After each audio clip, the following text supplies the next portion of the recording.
UFC 307, Alex Pereira versus Khalil Rountree Jr. just took place. What a crazy main event. What a crazy co-main event. A lot of split decisions, crazy judging. We're going to be going through each fight with reactions, starting with the early prelim opener. We got Court McGee versus Tim the Dirty Bird Means. Yeah, man, Tim Means let us down, to be honest, to be blank about it, to be blunt about it. We both went with Tim Means in this matchup. Court McGee he's coming off three straight L's and gets a submission victory. They said this was his first submission victory in the UFC since 2011. To put that into perspective, it's been 13 years since Court McGee has won a fight by submission, and he got it tonight. It was Court McGee came out hot, man. He came out initially with the heavy hands. He was putting pressure on Tim Means, and then he got the takedown, got the back take, and got the rear naked choke, and it was very fast. It was more so like a neck crank. He was putting pressure on that chin, but Tim Means couldn't get out, and that was all she wrote. Yeah, the hometown guy, man. The crowd went crazy for the first fight of the night. That was shocking to see, man. The crowd went crazy. You think that? I mean, that probably filled him up with hype, got him hype, came out and overpowered him, man. The grappling was overpowering. McGee looked good, man. Yeah, man. Shout Set the out to tone. Court McGee, man. Everybody was counting him out. He got the job done in impressive fashion in his hometown. On to the next fight. Carla Esparza versus Tisha Pennington. Yeah, man. The judge, you know how the judges was in their bag tonight. The judges was in prime form tonight. They was completely on some BS tonight. I felt like Carla Esparza won this matchup 29-28. I thought she won the first round, and I thought she won the third round. But I'm not gonna say it's a complete blatant robbery. Tisha Torres was chewing up that lead leg. She was chewing up that lead leg, and she was landing a lot of heavy boxing combinations on Carla. But Carla was also landing some heavy one-shot punches on Tisha Torres. Every time she would blitz in, she would land heavy punches right straight to Tisha Torres, on Tisha Pennington, pardon me. And she was able to secure takedowns and get control time. But I felt like the judges didn't value that at all. We both picked Carla Esparza on this matchup. We went with the underdog. The judges saw it a different way. Tisha Pennington with the victory. Good for her. It's an impressive victory. Win over a former champ. But man, to go out like that, your retirement fight, sad. They had to rob the girl on her way out, man. She wanted one last bag. And then they give her a tribute after that robbery, and Joe Rogan's crying, and Carla's crying. Man, it was just all weird, man. Poor Carla Esparza. On to the next fight. We got Ryan Superman Span versus OSP over in St. Preux. Yeah, man, you know what they say about Ryan Spann. He's undefeated against everybody that's not Anthony Smith. Ryan Spann looked phenomenal to start this fight. He was landing some fast, crisp leg kicks straight to the calf of OSP. He was landing that left hook, and he was fishing for that right straight. It was off target the first couple times he threw it, but once he landed that right straight, OSP, man, started doing 360 layups like his name was D Wade, and Ryan Spann snatched up that guillotine, that high end arm guillotine, and that's all she wrote. It was extremely quick. Man, had him looking like a ballerina with those spins. Right Yeah. Span he was looking shape, man. He came through ready this time. He was super unreliable, man. You can never know what to expect with this Yeah, guy. and Ryan Spann got us on the board for the night, man. We were 0-2 up until this point. Ryan Spann got us our first pick right. Yes, sir. Now the next fight, Cesar Almeida versus Ihor Potieria. Yo, this fight was crazy, man. Cesar, he looks crisp. He's a really good kickboxer, but man, that boy was poking his eye. He was punching his nuts, and the ref didn't stop the fight. He poked his eye, and the ref was like, "Keep fighting." This ref was hella sus, man. Yeah, man. And then he Whose punched him mans? in the nuts. And then Ihor had to say, "Yo, he punched me in the nuts." And then the ref stepped in. And then moving on to the second, he pokes him again. As second round, no warnings, no point takes, nothing. And then in the third round, Caesar's clearly up 2 rounds. He's poking the poor guy's eyes out, and he's jabbing his face off. He's landing kicks he's landing whatever he wants. Caesar's hitting him with leg kicks. He's hitting him with body kicks. He's hitting him with the jab. He's landing the left hook. He's hitting him with the right straight. Caesar counters him every time Ihor tries to throw something. Caesar was countering him with that right straight. That right straight was money. Caesar was all over him. Every bit of that glory kickboxing experience was shining tonight. He looked the part. He looked very crisp on the feet. But come round 3, poor Ihor Potieria, his eyes poked out of his socket, and he finally goes for the fence grappling, and then the ref separates them 3 seconds into the fence exchange.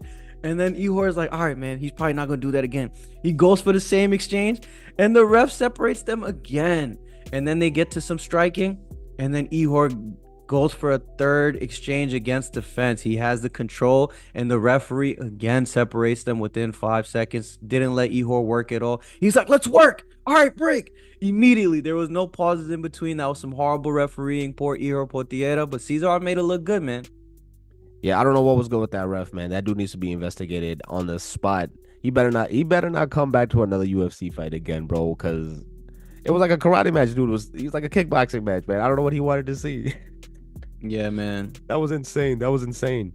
But moving on to the next fight, man, we have Austin Hubbard versus Alexander Hernandez. We needed Hernandez to get this one done, man. And he got it done, but this is another fight with the judges, man. This fight was a split decision where I feel like Alexander Hernandez clearly won 2 rounds to 1.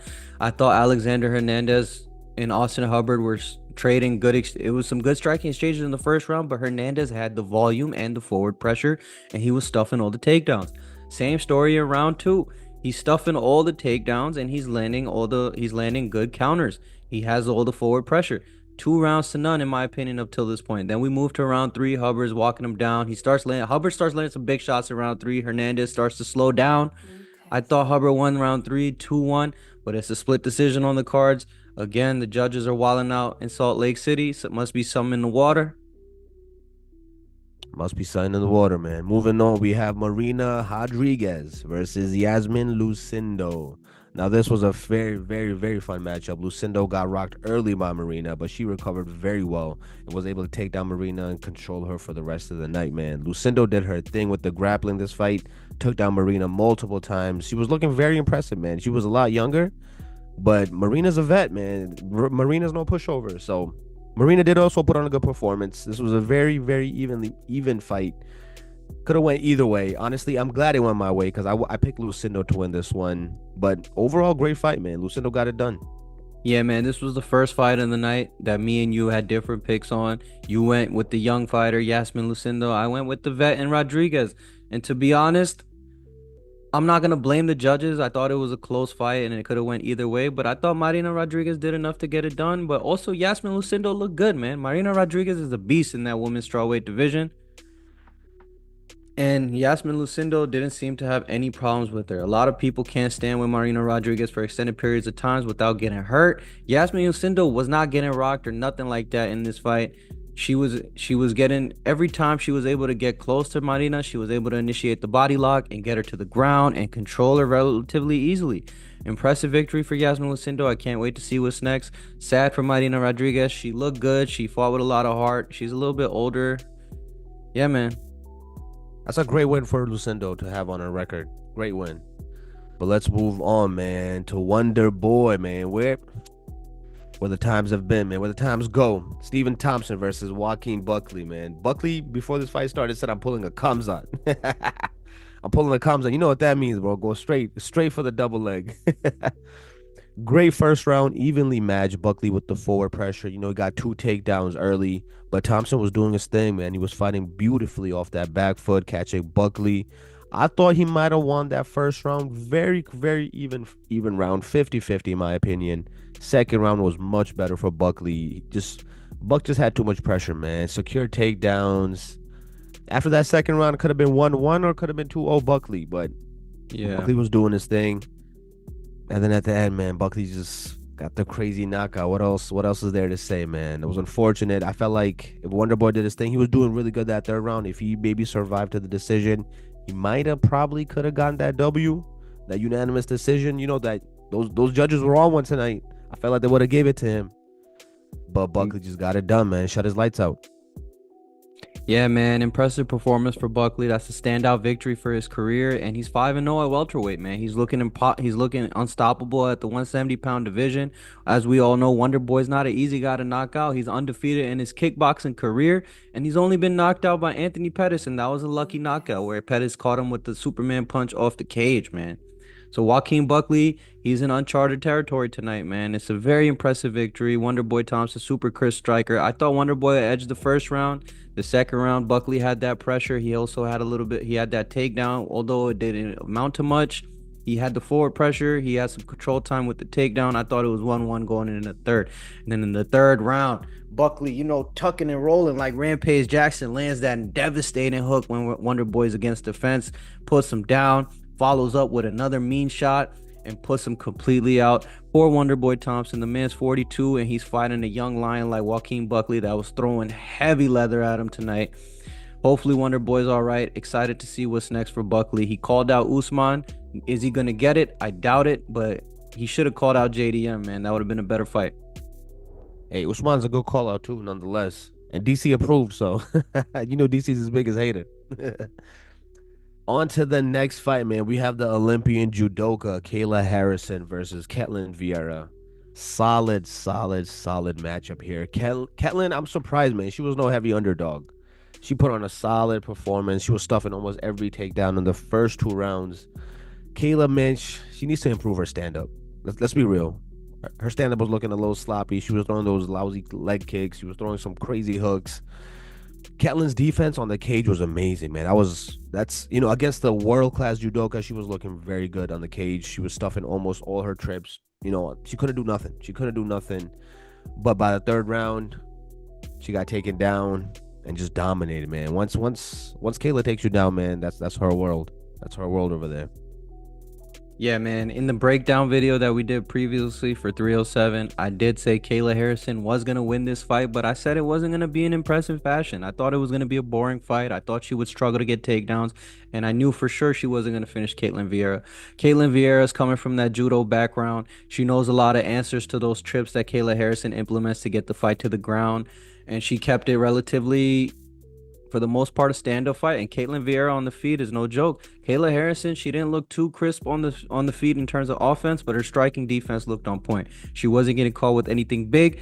And then once she got the fight to the mat, we saw the difference between the fighters. Kayla Harrison, once the fight was on the ground, she was landing heavy ground and pound at the end of round 3. She needed that. It was 1-1. In my opinion, going into round 3, and her corner was telling her, yo, you need to go out there, get this takedown, implement your ground game. And that's exactly what she did. That's what champions do. She answered that call in spades. She got that takedown towards the end of the round 3, and she landed heavy ground and pound on Kaitlyn Vieira. Impressive victory for Kayla Harrison, especially because she's only been fighting since 2018. She only has 1 L on her record. This is a heavy spotlight fight for her. A lot of pressure on her name, and she responded, man. It's impressive for her. It showed a lot of mental fortitude in this one. Impressive. Can't wait to see what's next for Kayla Harrison. On to the next fight, Roman Dolidze versus Kevin Holland. Now this fight, man, Kevin was doing his thing. He was looking good in the beginning, getting his kicks off. These guys actually trained with each other, so there was a little bit of familiarity there. Roman kind of, took a different approach, opened up in a traditional kickboxing stance, lead leg heavy. But as soon as he made Holland think this was gonna be a stand-up fight, man, he took him down. And the rest was history, bro. Holland broke his rib. I felt like he took the easy way out. I felt like he could have went back in there for another round, but I don't know what a broken rib feels like, so I'm not gonna comment on that. Easy night for Dolidze. Yeah, man, we both went with Dolidze in this matchup, and honestly, we know why. Because Dolidze is Georgian. He's gonna come with that heavy grappling, and it looked like Dolidze was going to make a mistake and stand up with Kevin Holland. He was really heavy on that lead leg early. It didn't look like he was going to shoot, but that was just to fool Kevin Holland. Once Kevin Holland planted and threw a heavy check hook, Dolidze ducked under, got the takedown, and proceeded to ground and pound Kevin Holland. Once he broke his rib, he started landing heavy shots on the ground on Kevin Holland. And Kevin Holland went back to his corner. Everybody's asking him, can you go? And he said, no, he can't. So Kevin Holland's he's the type of fighter that's okay with losing, man. He doesn't want to be a championship level fighter. And Roman Dolidze, on the other hand, he got the hair transplant and he moving different, man. He looking different and he moving different, man. And shout out to Roman. He's top 10 in the middleweight division. I don't think he's championship material, but we'll see, man. Also, shout out to the embedded guy who was following him around in those caves, going hiking and shit. Because Roman Dolidze he's a special guy, man. Yeah, he's a wild boy. He's a wild boy. On to the next fight now. Jose Aldo Jr. versus Mario Batista. Now, this was a great fight. Aldo does not look 38 at all, man. He did his thing. I definitely thought he did enough to get the win. Stuffed pretty much every takedown. I thought he got robbed, man, to be honest with you. Let me be clear. I thought he got robbed. Mario did have a lot of pressure. Dude was relentless. Kept attempting every takedown, but kept getting stuffed. But that didn't phase him at all. I felt like Aldo should have won that fight. Good win for Mario, man. A lot of things, good things coming up for him in his future. Yeah, man, Mario looked like a stud. I did honestly, this is another fight where the judges I felt like got it wrong. Jose Aldo stuffed 12 takedowns. Mario Bautista was 0 for 12 on takedowns. Mario Bautista was throwing a lot of volume though. Jose Aldo was stuffing all the takedowns, but he wasn't throwing enough volume.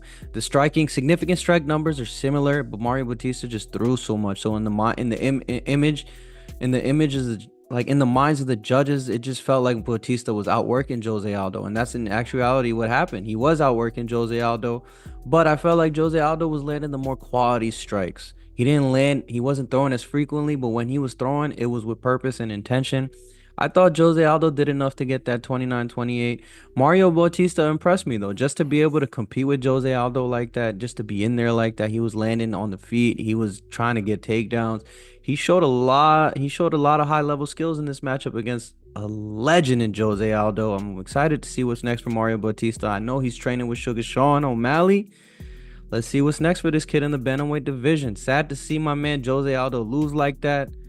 Kind of ruined my night. It is what it is, man. That's the game. Judges did him dirty, man, but it is what it is. On to the next fight, the women's co-main event.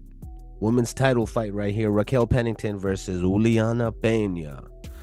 You know, both girls brought their A game for this fight. This fight was personal for both shorties right here. They legit kind of hated each other. It felt like they just needed to scrap it out. One of those old beefs, long time coming. It's on site kind of deals. Surprising great fight though. Juliana did her thing the first few rounds, but towards the end, I feel like she got a little tired. I guess that long layoff probably affected her stamina. At Got altitude. dropped. Yeah, got dropped in the fourth round by Raquel. Raquel was looking. I've never seen that in my life.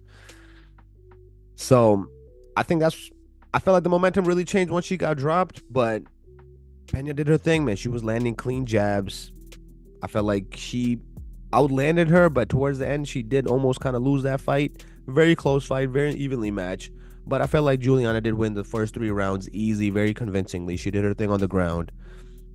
And I felt like that's where Raquel really had no answer for her, man. Just got dominated on the ground, and that pretty much won her the fight, in my opinion.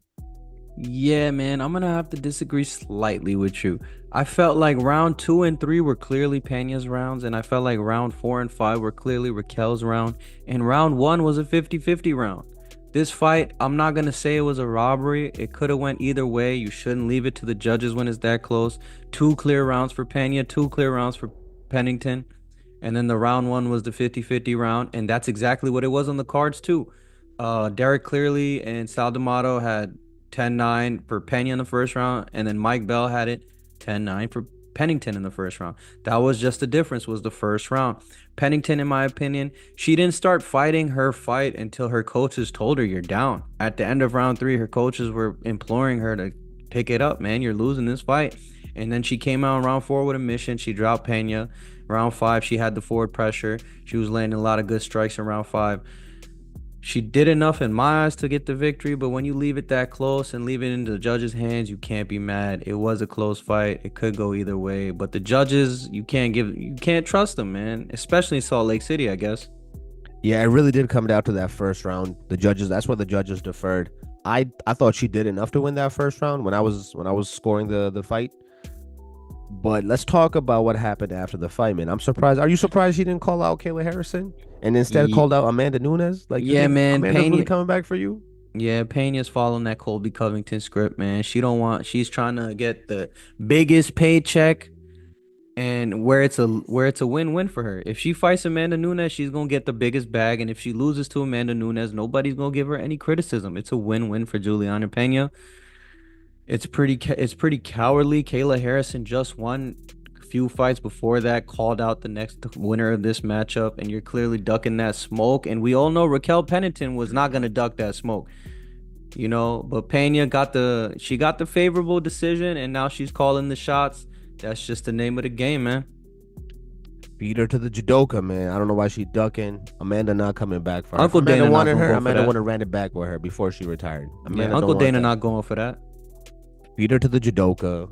This division is Kayla's. I mean, that's it. Moving on to the main event, we have Alex Pereira versus Khalil Rountree Jr., man. And what a fight, man. What a fight. We did cover this fight in another video, but we're going to do it again, man, because this fight was freaking nice, man.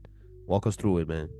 Yeah, man. Khalil was looking Bangkok ready.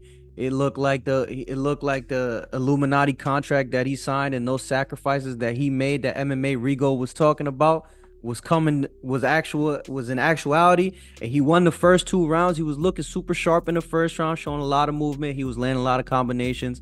He was landing a lot of punches at the end of his combinations. The hardest shot of the combination, he was landing on Alex Pereira in the first round. And then when Alex Pereira tried to counter back, he was just out of there. He was in and out, showing he was a lot faster than Alex Pereira with his hand speed. He was a lot faster than Alex Pereira with the foot speed. And then we go to round 2. Alex Pereira seems to get control of the matchup. He starts implementing his game plan, or at least tries to. He has the upper hand. He tries to set up Khalil with the head kick in round 2. It misses over the top, and Alex Pereira's turned at an awkward angle, and Khalil takes advantage. He lands that hook, drops Alex Pereira. Alex Pereira was winning that second round, but Khalil got the knockdown, so you got to go 2 rounds for Khalil. The underdog is 2 rounds up against the dominant champion. Who would have thought? And then in round 3, Alex Pereira showed us why he's the champ. He comes out, responds, he wins round 3. And then Khalil's looking gassed by the end of round 3. He looks completely tired, dog tired at the end of round 3. We go to round 4. Alex Pereira just hunts that man down like a shark. And it was execution style, man. He's landing. If Khalil would move left, he would land the left hook. If he would move right, he's throwing that right straight. He cornered him. He was cutting off every angle and just boxed him in against the cage and started landing heavy punches. Khalil was leaking all over the place. It looked like his eye was detaching from the socket on the left side, man. It was looking ugly. And Alex Pereira couldn't finish him to the head, so he throws to the body, and he ends up getting the stoppage. TKO due to body shots. Yeah, man. Bolton was just relentless, like a shark, man. Once he smelled that blood, once he saw him, like, fade a little bit, fatigue a little bit, and he noticed that he started slowing down. He just came after him, man. Just relentless pressure, man. Just literally following him. You take a step back, I'm jumping right in front of you. Like, right in front of your face. You want to throw? Throw. I dare you. Because it was a beautiful performance by Bolton, man. It showed you why he's one of the pound for pound GOATs right now, just making a GOAT case for himself. Like, who'd have thought, man? Izzy Adesanya was holding back. Like, he woke up this beast. Like, we really got him to thank for this guy? Like, yeah, man. Bolton, 2-division glory champion, 2-division UFC champion. He's building a legacy that's second to none. As a striker, you can say his resume, he could be the greatest striker, have the greatest resume for a striker, regardless of combat sport. You could make that argument now. He's an all-time great fighter in the UFC. He's an all-time great fighter in glory kickboxing already, and he did both of those things extremely rapidly. He's an extreme talent in the striking department, and he shows he learns fast. His grappling, he picked it up really fast. It's not like anybody's been able to exploit that weakness on his end. He's a fast learner, man. He's a stud. Can't wait to see what's next. Hopefully Magomed, that's going to be a crazy fight. That's it. That's his test. If he gets through Magomed and Kalaev, then nobody's give him Tom Aspinall, man. Give him then Tom nobody's Aspinall. stopping him. Yeah, except the heavyweight champ. Yeah, you got to let him go for triple champ status if he beats Magomed on Kalaev. But you have to really test him. I feel like he has to go through a wrestler or two. He has to go through a solid wrestler. If he beats Magomed on Kalaev, you got to give him that shot for triple champ status, man. Bolton, this man is crazy. He's a beast. And that's Full Guard MMA. And we out of here. Yes, sir. Peace.